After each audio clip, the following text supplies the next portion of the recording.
Kalau ngomongin kuliah, setelah kuliah akhirnya aku baru tahu kalau ternyata international studentnya nggak cuman aku. Alhamdulillah, apa ya, serunya gini sih, mungkin karena kayak kalau di sini itu kan kayak bener-bener bebas ya, kayak gitu.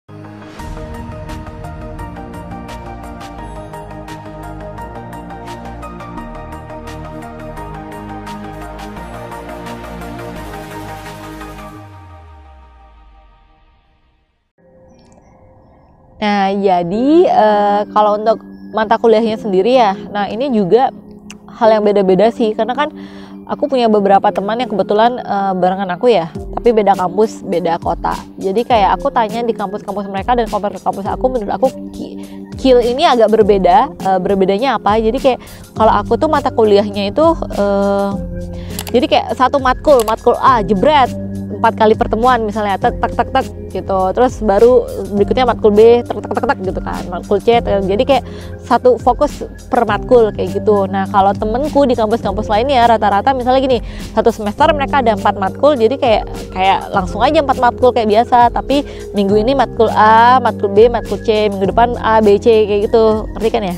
Kebayang gak sih apa yang aku omongin? Kalau sedangkan aku tuh kayak ngabisin dulu satu matkul, baru move ke matkul berikutnya, baru matkul berikutnya gitu. Ya menurut aku itu kayak ada positif negatifnya sih ya. Kalau aku sih senang yang kayak KIL ini, jadi kayak aku lebih fokus, jadi ngumpas tuntas satu matkul ini sampai habis gitu, daripada kuliah kita matkul A, matkul B, matkul C, itu kan kayak ngambang, terus kayak tugasnya nanti di akhir ada berapa tugas. Nah kalau sedangkan aku tugasnya adalah kayak bener-bener per matkul gitu. Nah kuliahnya itu ngapain aja sih? Kuliah sama aja ya sebenarnya, cuman mungkin yang bikin beda itu adalah di sini itu sangat-sangat dituntut yang namanya keaktifan siswanya. Jadi kayak dosen itu ngomong cuma sedikit gitu. Let's say mungkin kalau di Indonesia, sistem education di Indonesia kan lebih ke kayak powernya itu ada di dosen semua, powernya itu ada di teacher semua, atau guru itu lebih banyak ngomong gitu. Kalau di sini tentu aja yang lebih itu adalah kayak siswa, kayak gimana caranya mereka encourage siswa-siswanya buat ngobrol gitu, buat discuss about something yang kayak gitu. Nah deg-degan banget gitu, jangan ditanya gitu kan. Jadi kalau kayak aku pribadi, jujur aja ya, kayak sampai detik ini aku masih kayak kalau mau ngomong atau mau ngapain tuh aku masih push myself, kayak benar-benar gue harus ngomong kayak gitu. Jadi kalau aku pribadi nih ya, aku selalu setiap aku masuk kelas, aku udah kayak tanamkan dalam diri asik, kalau aku harus nanya atau aku harus komen atau I have to say something at least once, itu kayak sudah promiseku ke diriku sendiri. Kenapa? Karena kalau nggak kayak gitu ya nggak bisa gitu loh. Jadi kan kayak menurutku kita harus gini loh, kayak aku pulang dari sini harus ada yang aku bawa, aku pulang dari sini harus aku lebih jadi better person than before. Jadi kalau aku pribadi, aku bener-bener nge-push myself, kayak setakut apapun aku, senggak ngerti apapun aku harus nanya atau komen atau apapun. Jadi kayak dosen tuh akan recognize aku yang kayak gitu sih. Dan alhamdulillah sama ini sih, jadi kayak kalau di KIL, kalau di sini itu kayak sebelum kita kelas itu biasanya slide PowerPoint itu udah dikasih duluan gitu. Jadi kita bisa bikin notes duluan, hal-hal yang jujur saja nggak pernah aku lakuin waktu aku S1 gitu loh. Jadi kayak kalau S1 kan aku slow banget gitu ya. Kalau ini kayak, jadi sebelum aku mulai kelas, aku bakalan buka dulu boardnya dari kampus aku, kan kita ada board gitu ya kayak biasa, terus kayak aku download dulu materinya, terus aku baca, at least aku baca. Jadi kayak waktu kalau aku di kelas aku udah ada bayangan gitu. Kalau nggak gitu aku bener-bener nggak pede sih buat masuk kelas. Why? Karena yang pasti satu, aku udah kalah jauh dong ya, yang lain teman-temanku adalah orang British, orang Amerika gitu kan. Jadi maksudku mereka ngomong nggak perlu mikir, terus dan yang kedua backgroundku bukan education, jadi kayak aku benar-benar butuh buat ngebaca dulu. Sedangkan most of teman-teman aku adalah teacher, kalau nggak teacher mereka memang S1-nya pokoknya education lah gitu. Jadi aku sih sadar diri aja kayak gitu. Nah next mungkin aku mau ngomongin tentang ada ujian nggak sih ya.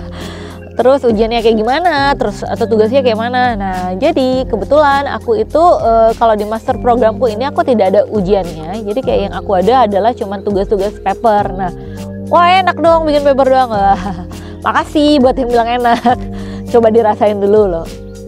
Apa ya, bukan nakutin, tapi kayak ternyata paper di sini adalah bener-bener beda dengan yang aku bayangin. Oke, karena kayak jujur aja aku tuh nggak pernah nulis paper ya. Karena apalagi aku kan jurusannya dulu S1 statistika, jadi kayak mostly statistika itu tugasnya malah lebih ke hitungan kayak gitu kan, jarang yang sosial. Terus sekarang kan aku kan kayak lintas apa sih, lintas jurusan ya kalau sekarang ini kan aku lintas jurusan nih, jadi kayak aku dulunya orang sains, aku dulunya orang hitung-hitungan S1-nya, sekarang aku jadi orang sosial. Jadi kayak buat aku itu adalah tantangan yang luar biasa. Kenapa? Karena aku memang nggak punya kebiasaan menulis gitu loh dari dulu gitu. Jadi tambah lagi sekarang nulisnya dalam bahasa Inggris, tambah lagi itu harus academic writing kayak gitu. Itu kayak itu bener-bener butuh persiapan yang luar biasa. Jadi buat teman-teman, kalau kalian sudah mulai pada latihan IELTS, latihan TOEFL, setelah aku sampai sini aku baru realize kalau semua yang kita pelajari itu memang benar-benar kepake. Itu kayak itu bukan main-mainan, itu bukan cuman kayak formalitas, no, tapi kayak emang hidup lu bakal ditempa terus dengan yang namanya writing skill. Itu nggak main-main gitu. Jadi ayo keep spirit, karena itu emang hidup lu untuk selama menempuh kuliah di sini gitu. Adalah academic writing yang harus kita satu lagi yang harus kita make sure kita ngerti itu adalah tentang yang namanya critical thinking. Jujur aja kalau kayak aku pribadi sampai detik ini aku masih sangat struggling buat poin itu. Why?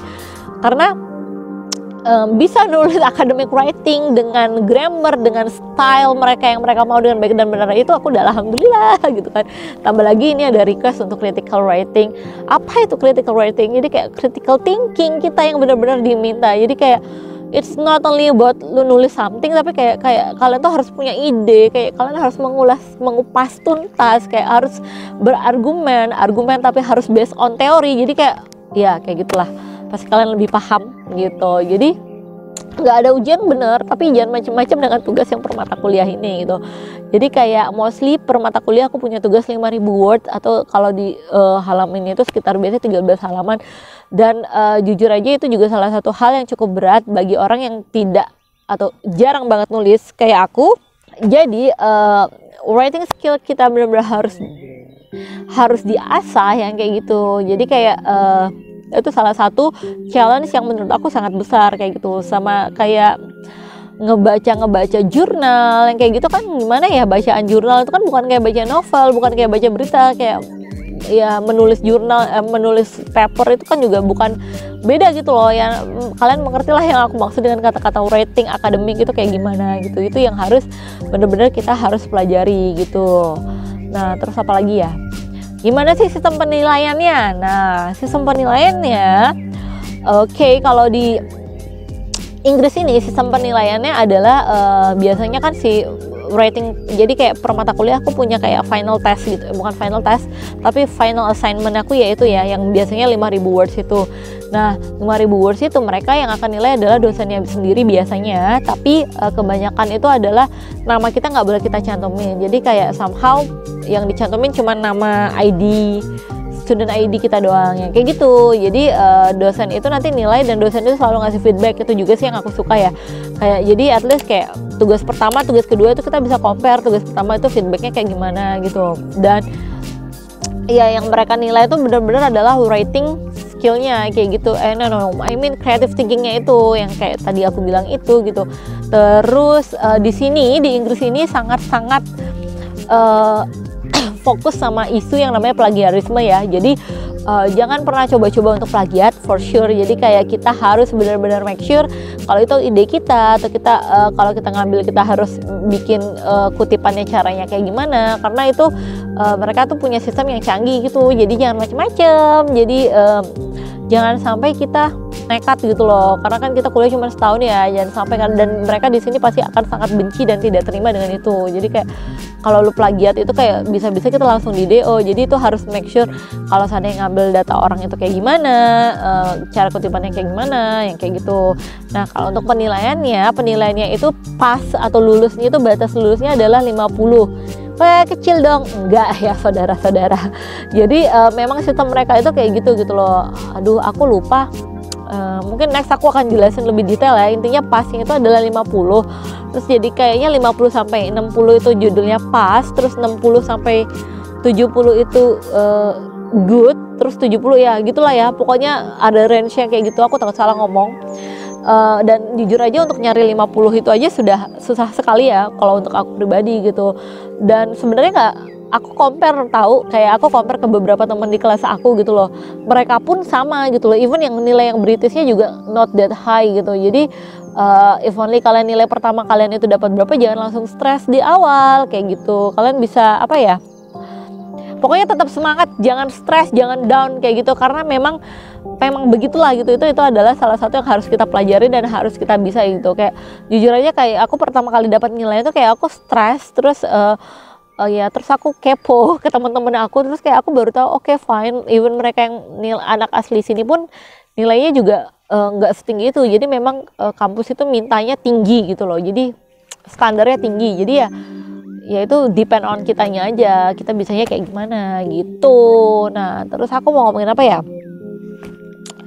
Mungkin aku mau ngomongin satu hal yang paling aku suka dari lingkungan belajar di Inggris ini adalah mereka sangat menghargai sama yang namanya international student. Jadi kayak don't be panic, karena mereka akan sangat mensupport yang namanya international student. Kalau kayak di KIL ini mereka itu punya departemen Inggris gitu sendiri ya. Jadi kayak departemen English department ini concern ke international student yang mother tongue-nya bukan bahasa Inggris. Jadi kayak mereka tuh akan kayak sering banget ngirimin kita email tentang kayak materi-materi bahasa Inggris simple tapi dibutuhkan ya, kayak writing akademik itu kayak gimana. Terus kayak kami itu punya yang namanya program 101 program. Jadi kayak kalau seandainya mau tanya itu bisa discuss ke dosennya yang kayak gitu. Jadi kayak khusus untuk international student ya gitu. Terus kita boleh bawa paper kita, terus nanti minta masukan ke dosennya. Terus sama ada kelas Inggris juga. Jadi kayak kelas Inggris ini kayak pilihan untuk anak-anak yang mother tongue-nya bukan bahasa Inggris. Kalau seandainya mau ikut kelas ini ya, tapi harus komitmen, harus ikut dari awal. Dan menurut aku itu sangat ngebantu gitu ya. Pertama, kita ketemu international student lebih banyak, jadi kayak lebih bisa sharing, curhat, kayak gimana struggling kita masing-masing dari berbagai negara. Terus kita punya banyak teman dari negara lain yang mungkin kita, kalau kalian tahu, kayak nggak semua bule itu orang Inggris ya, karena ada beberapa bule yang bahasa mother tongue-nya juga bukan Inggris dan mereka juga struggling sama. Jadi we are not alone gitu. Jadi hal kayak gitu sih. Dan kayak dosen-dosen biasanya di kelas pun kayak sangat appreciate sama yang namanya international student. Jadi trust me, jangan pernah takut untuk bertanya, untuk komen, untuk angkat tangan. Kayak kalau seandainya nanti kalian kuliah di Inggris, kayak push yourself untuk melakukan itu, karena itu memang Inggris itu butuh praktis gitu. Inggris itu bukan sesuatu yang kita bisa langsung jago. Inggris itu memang bukan mother tongue kita. Jadi kayak even though kita sudah belajar dari kecil ya, akan wajar banget kalau kita panik waktu kita nyampe sini ya kayak gitu. Jadi intinya tuh kayak balik lagi ke diri kita masing-masing, gimana caranya kita manajemen stres kita sih menurut aku yang paling penting. Sama ya manajemen waktu ya pastinya, karena yang tadi sudah aku jelaskan berkali-kali, karena memang kuliahnya cuma 1 tahun. Jadi ya kalau kuliahnya sih aku nggak padat ya, cuma tugasnya itu yang padat merayap. Jadi kayak dan di sini kan lebih banyak yang mandiri. Ya kita sendiri yang ngatur waktu, kita sendiri yang bikin timeline kita. Yang kita tahu mereka cuma ngasih kita deadline. Jadi kayak itu semua back to yourself. Kayak gimana caranya lu maintaining diri lu, gimana caranya lu ngebikin timeline buat diri lo kayak gitu. Dan yang menurut aku sih pengalaman yang tak terlupakannya itu ya, karena itu manajemen waktu, manajemen stres, itu kan ada hal-hal yang bisa bikin kita jadi makin dewasa gitu loh, jadi makin mandiri, jadi makin tangguh gitu. Mungkin udah segitu dulu. Nextnya mau ngomongin apa boleh komen. Mungkin nextnya enaknya ngomongin tentang beasiswa aku atau tentang apa ya. Pokoknya nonton terus YouTube Sarah Mamas. Don't forget to like, comment, and share, and subscribe tentunya. Dadah!